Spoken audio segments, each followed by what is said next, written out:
Hey guys, Motorion is here again. At andito tayo ngayon guys, sinitigan natin itong motor natin si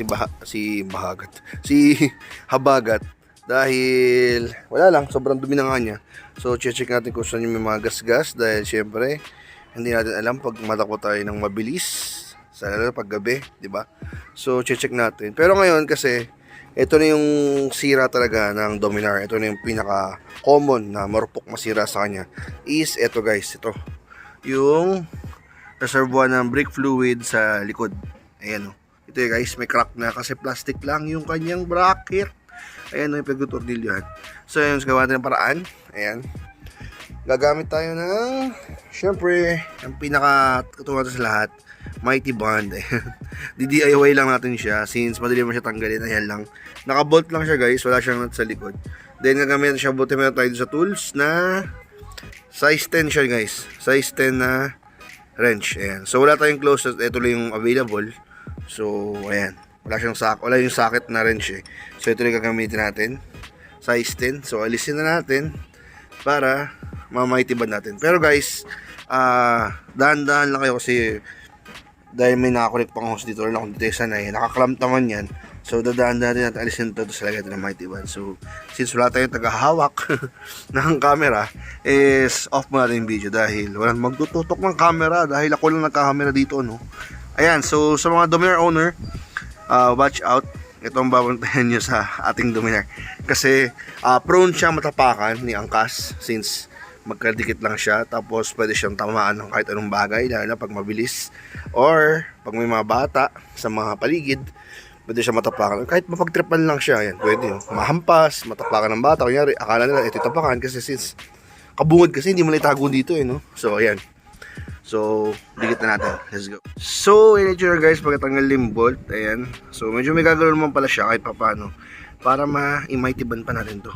Para may mas yung gastos, no? Kasi medyo mahal din yung reservoir na to. Kaya hanggat makikita nyo kung may crack na, is agapan nyo agad ng Mighty Band para, alam mo yun, tumagal pa kahit paano yung buhay. Since syempre gastos din naman to. Kahit alam natin mura ang maintenance ng Dominar, yung mga pyesa, pero syempre gastos. So, prevention, maganda. Kaya agapan nyo lagi ito kasi ito prone talaga itong masira. So ito, kung hindi ito natapakan, pwede kung nalubak tayo ng malakas. Talaga, kasi alam natin sa Pilipinas, lubak-lubak. So kung nalubak to, pwedeng yun na puwersa. Kaya siya, diba, syempre nito yung bigat, kaya nag-crack. So ngayon, dikit natin siya ng Mighty Band. Yun, so ito na siya guys, nadikit na natin. At Mighty Band na natin. So hindi natin siya nadikit yung crack kasi parang may natanggal na ng plastic. Pero Mighty Band na natin yung mismong bakal dun sa plastic para nakadikit pa rin talaga siya. So, dyan kasi yung thread nung screw. Ayan, so para mas makabit pa rin siya. Ayan, para iwas crack na ulit. So, may Mighty Band sa pagitan yan. Yun lang naman, agapan natin kasi syempre iwas gastos tayo. Mahirap na. Papasko. So, yun. At yun, babalik na natin ulit ang bolt. Also guys, kapag ini-screw nyo na ito, huwag nyo masyadong mahihigpitan. Kapag mahigpit naman na masyado, is baka lalo mag-crack yung plastic kasi syempre magkakaroon ng pressure.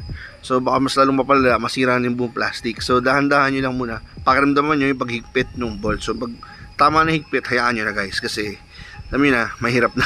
Baka masira lalo to.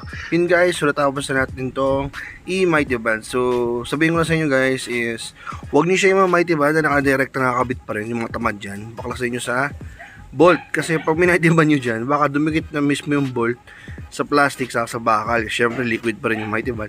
So, pwedeng umagos yan dyan. So, mahirap lang tanggalin, lalong masisira.